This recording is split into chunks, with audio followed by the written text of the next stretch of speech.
Hi hello friends, நம்ம சின்ன பொண்ணு செஞ்ச தப்புக்கு நம்ம அண்ணன்கிட்ட மன்னிப்பு கேட்கறது தான் சரி அப்படின்ற மாதிரி பார்த்திங்கன்னா நம்ம கார்த்திக் பார்த்திங்கன்னா சொன்னார். உண்மையிலேயே வந்து ஒரு சூப்பரான விஷயத்த வந்து நம்ம சுடர் செஞ்சுருக்காங்க. யாருக்குமே தெரியாமல் பார்த்திங்கன்னா எல்லா நகையையும் எடுத்துகிட்டு வந்து நம்ம அண்ணத்து மேலே பழிய போடணும் அப்படின்ற மாதிரி அண்ணத்துடைய பேக்கில் பார்த்திங்கன்னா வச்சுட்றாங்க.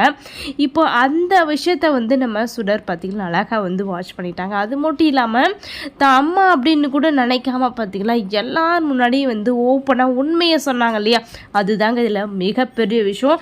ஏன்னா அம்மா அவங்கள காப்பாற்றணும் அப்படின்னு கூட நினைக்காம எல்லார் முன்னாடியும் வச்சு அசிங்கப்படுத்திட்டாங்க. இந்த நேரத்துலையும் சரி, இந்த நிமிஷத்துலையும் சரி, நம்ம ரம்யாவால் எதுவுமே செய்ய முடியல. வசமாக மாட்டிக்கிட்டோம் அப்படின்ற மாதிரி மட்டும் பார்த்திங்கன்னா நம்ம ரம்யாவுக்கு நல்லாவே புரிஞ்சிடுச்சு. அது மட்டும் இல்லாமல் நம்ம இந்த விஷயத்துலேருந்து தப்பிக்கணும் அப்படின்றதுக்காக நம்ம சாமி துறையை பார்த்திங்கன்னா தூண்டி விட்டுட்டாங்க. நீங்கள் ஏதாச்சும் பண்ணுங்க அப்படின்ற மாதிரி பார்த்திங்கன்னா கண்ணிலே வந்து சை பண்ணாங்க.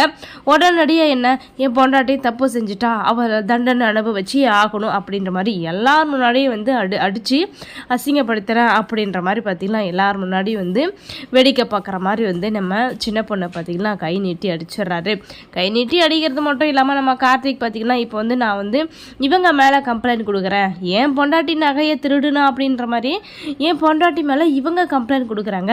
இப்போ தான் வந்து எல்லாத்தையும் வந்து தெரிஞ்சு போச்சு இல்லையா, எல்லாமே வந்து உண்மையெல்லாம் வெளிச்சத்துக்கு வந்துருச்சு இல்லையா, அதனால் இப்போது அவங்க மேலே நான் கம்ப்ளைண்ட் கொடுக்குறேன் அப்படின்ற மாதிரி பார்த்திங்கன்னா நம்ம கார்த்திக் வந்து ஒரு சூப்பரான விஷயத்த சொன்னார். ஆனால் அப்படியே வந்து நம்ம ரம்யா பார்த்திங்கன்னா திசை திறப்புறாங்க அவங்களுடைய மைண்டை.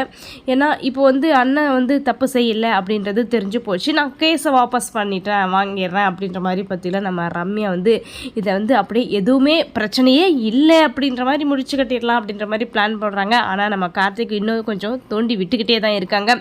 ஏன் இதை இப்படியே விடணும், ஆனால் அண்ணன் பொண்டாட்டி வந்து தப்பு செய்யலை அப்படின்ற மாதிரி தெரிஞ்சிடுச்சு இல்லையா அப்படின்ற மாதிரி வந்து நம்ம போலீஸ்கிட்டையும் பார்த்திங்கன்னா கம்ப்ளைண்ட் கொடுக்குறேன்னு சொல்லும்போது அவங்களுடைய மைண்டையும் பார்த்திங்கன்னா பிரெயின் வாஷ் பண்ணிட்டாங்க. நம்ம ரம்யாவுடைய பிளானுக்கு பார்த்திங்கன்னா நம்ம சாமி துறையும் அடிமை. இப்போ வந்து நம்ம சுடருக்கு தான் நன்றி சொல்லணும் அப்படின்ற மாதிரி வந்து நம்ம அண்ணன் பார்த்திங்கன்னா கொஞ்சம் ஒரு அளவுக்கு வந்து தைரியத்தோடு இருக்காங்க. ஏன்னா என் மேலே வந்து இவ்வளோ பெரிய பழியை தூக்கி போட்டாங்க, அப்போவும் வந்து அத்தை போயிட்டு நான் தான் திருடி இருப்பேன் அப்படின்ற மாதிரி என்னையும் என் பேகையும் செக் பண்ண சொல்கிறாங்க இல்லையா, அதுதான் என்னால் மறக்கவே முடியல அப்படின்ற மாதிரி வந்து நம்ம அண்ணன் வந்து ரொம்பவே நொந்து போயிட்டாங்க.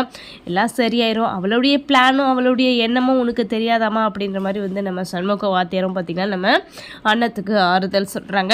கூடிய சீக்கிரமே வந்து இந்த கல்யாணம் சிறப்பாக நடக்க போகுது. அது மட்டும் இல்லாமல் நம்ம அண்ணத்துக்கு இனிமேல் இதே போல் அதிகமாக பார்த்திங்கன்னா பிரச்சனை கிளம்பி வரதான் போகுது. எல்லா பிரச்சனையும் சால்வ் பண்ணி எப்படி தான் வந்து இந்த குடும்பத்தில் ஒன்றா இருக்க போகிறாங்க அப்படின்ற விஷயத்த வந்து நம்ம பொறுத்திருந்து பார்க்கலாம்.